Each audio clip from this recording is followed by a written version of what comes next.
Assalamualaikum warahmatullahi wabarakatuh.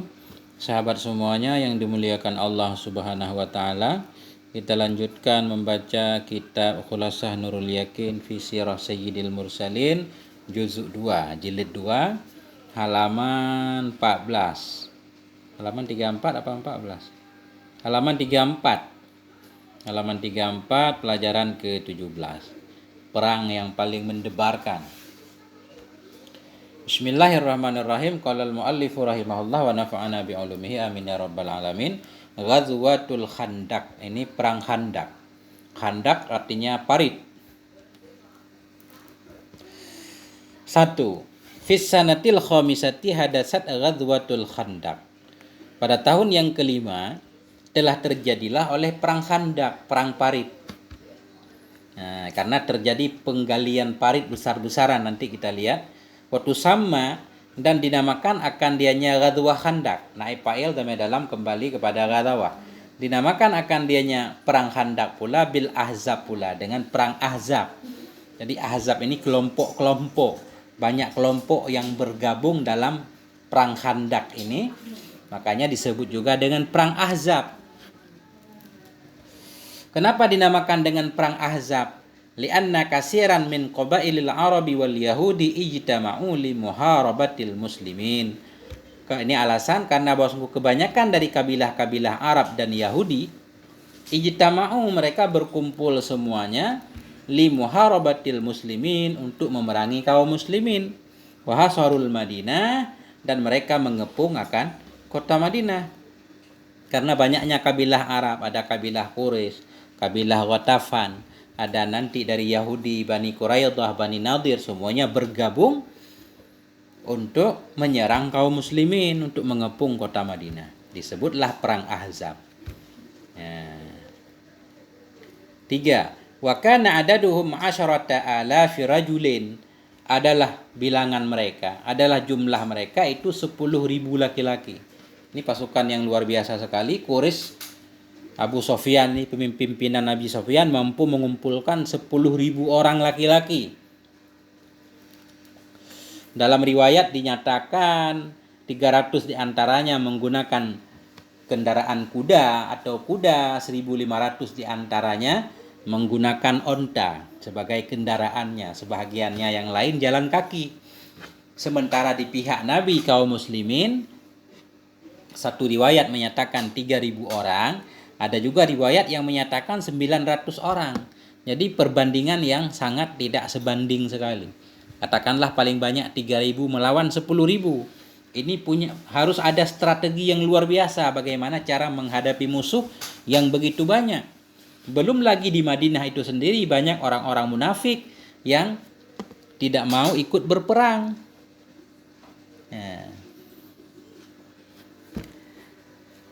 Yar'isuhum Abu Sufyan bin Harbin, memimpin akan mereka 10.000 ini oleh Abu Sufyan. Siapa Abu Sufyan? Ibnu Harbin, anak laki-laki Harbin. Jadi pemimpin utamanya yaitu Abu Sufyan. Walaupun di setiap kabilah nanti ada pemimpinnya masing-masing. Pemimpin utamanya yaitu Abu Sufyan. Kemudian fahafaran Nabi sallallahu alaihi wasallam haulal Madinati khandaqa. Maka menggali oleh Nabi sallallahu alaihi wasallam di sekitar Madinah khandak, satu parit. Jadi maksud di sekitar Madinah bukan di seluruh kota, bukan. Jadi di khusus di area yang memungkinkan musuh untuk melewatinya. Karena Madinah juga dikelilingi oleh bukit-bukit, ada pohon-pohon kurma, ada sekitar-sekitarnya yang banyak rumah yang kira-kira nggak bisa dilewati oleh pasukan onta dan kuda. Jadi yang digali itu khusus di daerah yang berkemungkinan bisa dilewati oleh pasukan musuh. Jadi Nabi menggali parit tersebut bi isyarati Salman al-Farisi, dengan isyarat atau ide dari sahabat Salman al-Farisi rahimahullah. Kenapa menggali parit? Khaufan minal hujum, karena takut daripada serangan. Ini kita baca sejarah. Ini parit luar biasa sekali, panjangnya 5 km lebih. Lebarnya 4 meteran lebih. Kemudian dalamnya sekitar 3 meter. Kita bisa ngebayangin kayak sungai. Menggali sungai 6 kilo. sungguh butuh tenaga yang luar biasa. Kalau kita bicara sejarah ini, itu proses penggalian ini selesai dalam 10 hari.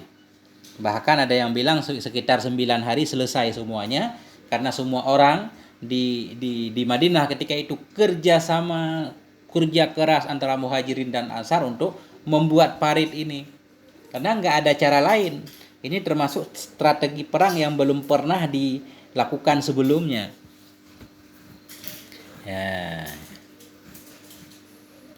Jadi luar biasa sekali penggalian parit. Bahkan dalam sejarah Nabi sendiri ikut menggalinya, kerja keras, memberi semangat kepada semuanya supaya cepat selesai. Karena ada kekhawatiran musuh akan segera datang menyerang. 5. Wastamarul hisaru 15 yauman, dan tetaplah oleh pengepungan selama 15 hari. Jadi begitu kaum Ahzab, pasukan Ahzab itu dari berbagai macam kabilah tadi datang menyerang, sampai ke Madinah mereka terkaget-kaget. Mereka nggak bisa melewati parit tersebut. Mereka nggak membawa alatnya, nggak ada jembatannya. Karena mereka nggak pernah membayangkan sebelumnya akan ada strategi perang seperti ini. Jadi sesudah parit digali, pasukan kaum muslimin bersembunyi di belakang parit, di belakang gundukan tanah dari galian parit. Setiap pasukan yang akan melewatinya dipanah. Dipanah setiap orang yang coba-coba melewatinya, membuat jembatan atau menimbun kalinya, paritnya supaya bisa dilewati, langsung dipanah. Jadi terjadilah saling panah antara dua pihak, tidak terjadi adu pertempuran langsung, enggak. Namun tetap ada korban dari kedua belah pihak. Nah, jadi nanti disinilah terjadi kisah seorang pendekar Quraisy, Umar bin Abdul berhasil melewati parit, kemudian langsung disambut oleh Sayyidina Ali, terjadilah duel. Nah, duel. Akhirnya itu Umar bin Abdul terbelah badannya, dibelah oleh Sayyidina Ali. Awalnya dia menyepelekan, Sayyidina Ali menyatakan, saya tidak mau melawan kamu, saya tidak mau membunuhmu. Kata Sayyidina Ali, saya mau membunuhmu. Akhirnya adu, kalahlah Umar bin Abdul, kocar kacir, kabur. Ila antafarakat kalimatul ahzab, hingga cerai-berailah oleh kalimat ahzab. Arti kalimat ahzab, persatuan golongan-golongan yang pengen menyerang Nabi itu berpecah belah, terjadi kekacauan, mereka tidak kompak lagi. Salah satu sebab terjadi tidak kompak mereka kita lihat di poin 1. Wasababu zalik, 1. Wasababu zalik huwa anna Nu'aim bin Mas'ud. Bermula sebab demikian mereka kocar kacir, huwa dianya sebab itu bahwa sungguh Nu'aim bin Mas'ud. Nu'aim bin Mas'ud wa huwa sadiqu Quraisy. Dianya Nu'aim itu temannya Quraisy dan Yahudi, aslama siran. Beliau masuk Islam secara rahasia.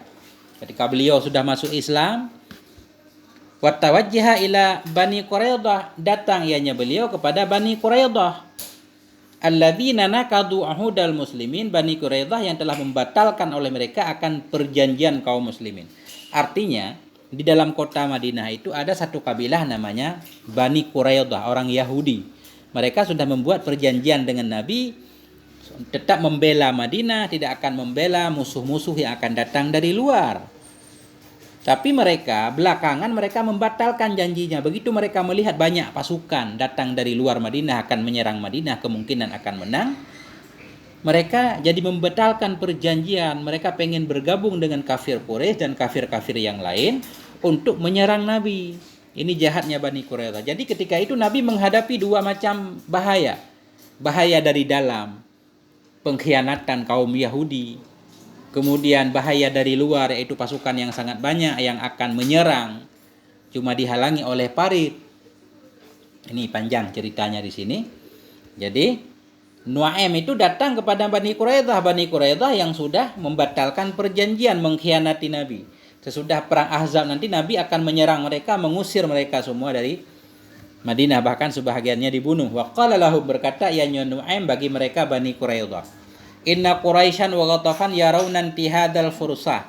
Sesungguhnya Quraisy dan Ghatafan mereka melihat oleh mereka akan mendapatkan kesempatan.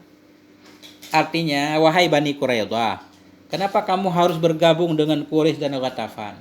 Quraisy dan Ghatafan itu mereka sedang mencari kesempatan untuk menyerang Muhammad. Wa illa, dan jika mereka tidak mendapatkan kesempatan, fasayarji'una ila biladihim. Nanti mereka akan kembali kepada negeri mereka. Kalian akan tinggal di sini. Falimadza tattafiquna ma'hum 'alar rajul? Maka mengapa kalian bersepakat bersama mereka, Quraisy dengan Ghatafan, 'alar rajul, untuk menyerang laki-laki tersebut, yaitu untuk menyerang Muhammad? Kenapa kalian harus bergabung dengan mereka untuk menyerang Muhammad? Mereka sebenarnya sedang mencari kesempatan. Kalau mereka nggak bisa melewati parit, mereka akan kabur. Kalian akan tinggal sendiri. Kalian dalam bahaya. Wa antum sakinuna ma'ahu fil Madinah. Padahal kamu tinggal bersamanya laki-laki di Madinah. Jadi beliau menyebutkan kata ma'ahu, bersamanya laki-laki, nggak bersebutnya bersamanya Nabi, supaya nggak ketahuan telah masuk Islam. Kalian hai Bani Quraidah tinggal di Madinah bersama laki-laki tersebut. Masa kalian pengen mengkhianatinya? Wala taqata lakum biharbihi wahdakum.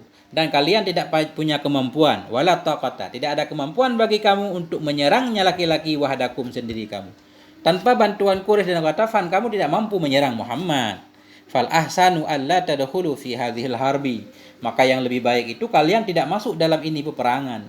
Lebih baik kalian jangan bergabung dengan Quraisy. Nah, ini Nuaim ini memasukkan ide supaya tidak terjadi kekompakan antara mereka. Hatta ta'taqidu anna Quraisyan. Sebaiknya kalian jangan bergabung dalam perang ini. Hatta ta'taqidu, hingga kalian benar-benar yakin anna Quraisyan, bahwa sungguh Quraisy itu lam yatrukukum, tidak akan meninggalkan oleh mereka akan kamu, wa yadhhabu, dan tidak pergi mereka ila biladihim, ke negeri mereka. Kalau kalian sudah yakin benar Quraisy tidak akan meninggalkan kamu, tidak akan lari mereka pulang ke negerinya, baru kalian boleh bergabung. Jangan buru-buru kalian bergabung bersama Quraisy untuk menyerang Muhammad. Fastahsanu ra'ayah, maka menganggap baguslah oleh mereka Bani Quraidah ra'ayahu, akan pandangannya Nuaim. Ia juga. Summa qama min indihim, kemudian bangun ianya Nuaim min indihim, dari sisi mereka Bani Quraidah.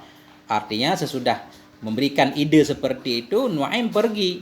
Kemana Nuaim pergi? Wa tawajjaha ila Quraisy. Datang ianya Nuaim kepada Quraisy, karena Quraisy sahabatnya Nuaim tadinya. Wa qala lahum, berkata ianya Nuaim bagi mereka Quraisy, inna Bani Quraidah, ini semacam provokator ini. Tapi enggak apa-apa, taktik perang. Inna Bani Quraidah nadimu ala ma fa'aluhu ma Muhammad. Apa kata Nuaim kepada Quraisy? Bani Quraidah, Yahudi Bani Quraidah, nadimu, mereka menyesal, alama fa'aluhu, terhadap apa yang telah mereka lakukan akannya bersama Muhammad. Mereka menyesal telah mengkhianati perjanjian dengan Muhammad. Wa khafu minkum an tarji'u, mereka takut dari kamu bahwa kamu kembali. Wa tatrakuhum, kamu tinggalkan mereka. Bani Quraidah khawatir kamu nanti akan pergi meninggalkan mereka. Akhirnya ini antara Quraisy dan Bani Quraidah sudah tidak saling percaya. Summa atda Ghatafan, kemudian datang ya Nuaim kepada Ghatafan, Bani Ghatafan. Wa akhbarahum bimisli dzalik, memberitahukan ya Nuaim kepada mereka Ghatafan dengan hal yang sama. Artinya itu Quraidah itu tidak ikut berperang, mereka menyesal telah mengkhianati Muhammad. Fa arsala Abu Sufyan, maka mengirim utusan oleh Abu Sufyan, wafdal Quraidah, mengirim oleh Abu Sufyan akan utusan Quraidah. Artinya Abu Sufyan mengirim satu utusan ke Bani Quraidah untuk mengecek kebenarannya. Yad'uhum lil qital, dan yang mengajak ianya utusan akan mereka Bani Quraidah untuk berperang esok hari. Abu Sufyan mengirimkan utusan mengajak Bani Quraidah untuk ikut berperang besok. Wa kana dzalika lailatas sabti, adalah demikian itu malam Sabtu, pas itu malam Sabtu. Fajabu bi annahum, maka menjawab oleh mereka Bani Quraidah bi annahum, dengan bahwa sungguh mereka itu la yuqatiluna fi sabti, mereka tidak berperang pada hari Sabtu. Oh, enggak bisa berperang. Yahudi itu menghormati hari Sabtu, Bani Quraidah Yahudi, mereka enggak mau berperang pada hari Sabtu. Fatahaqqaqa inda Quraisyin wa Ghatafan kalamu Nuaim bin Mas'ud, maka nyatalah di hadapan Quraisy dan Ghatafan oleh ucapan Nuaim bin Mas'ud. Ketika itu Quraisy dan Ghatafan meyakini bahwa apa yang dikatakan oleh Nuaim tentang Bani Quraidah ternyata benar. Benar mereka sudah menyesal untuk mengkhianati Nabi Muhammad. Buktinya mereka tidak mau berperang esok hari. Fatafarraqatil qulub, maka cerai-berailah oleh hati-hati mereka, enggak saling percaya. Wa khafa ba'duhum ba'da, takutlah oleh sebahagian mereka akan sebahagian. Karena itu Tafarraqat kalimatul ahzab. Karena itu cerai-berailah persatuan mereka. Mereka tidak kompak. Jadi mereka cuma sanggup mengepung 15 hari. Nah, belum lagi nomor 6. Sallallahu alaihim rihan syadida. Menguasakan, mengirim oleh Allah kepada mereka akan angin yang dahsyat. Kalau dalam sejarah disebutkan dengan rihus soba, angin dingin. Angin yang sangat dingin menusuk tulang, kencang menyerang mereka. Wa junudan lam yarauha, mengirim oleh Allah kepada mereka akan pasukan-pasukan lam yarauha yang tidak bisa melihat oleh mereka akannya pasukan. Pasukan yang tidak bisa dilihat, bisa berupa malaikat. Qalaan autadahum, yang mencabut ianya angin-angin tadi, atau malaikat, autadahum akan tiang-tiang mereka, tiang-tiang kemah mereka. Karena mereka membuat kemah, memasak di sebelah parit sambil mencari peluang untuk bisa melewati. Angin itu mencabut tiang-tiang kemah mereka. Wa kafaat kudurahu, membalikkan ia, menerbangkan ia akan periuk-periuk mereka. Periuk-periuk mereka buat masak, akhirnya berantakan semuanya. Mereka tentunya kelaparan juga, nggak ada makanan, nggak bisa masak, nggak bisa menyalakan api karena angin badai. Wasaffat alaihimut turab, menghamburkan ianya angin kepada mereka akan tanah debu pasir berhamburan kepada mereka. Waramathum bil hasa, melempar ianya angin-angin tadi akan mereka dengan batu-batu. Faharabu min lailatihim, maka kaburlah mereka dari malam mereka. Mereka kabur, bertahan 15 hari. Dalam satu riwayat dinyatakan pengepungan terjadi sampai 21 hari. Jadi dalam perang Ahzab ini banyak terjadi keajaiban, pertolongan Allah Subhanahu wa taala, kebenarannya. Ini nomor 2 kita lihat.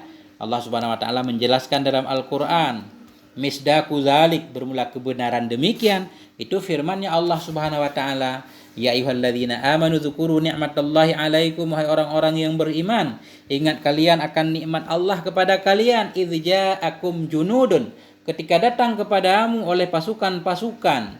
Ini pasukan pertama, pasukan musuh.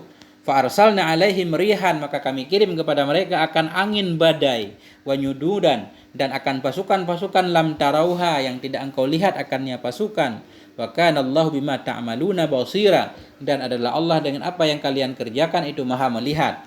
Idz ja'ukum min fawqikum wa min asfali minkum, ketika datang oleh mereka kepadamu dari atas kamu dan dari bawah kamu. Ini tentang pasukan kafir. Pasukan Ahzab datang mengepung Madinah dari atas dan bawah.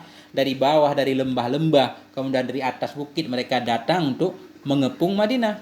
Sehingga penduduk Madinah ketika itu penuh kekhawatiran.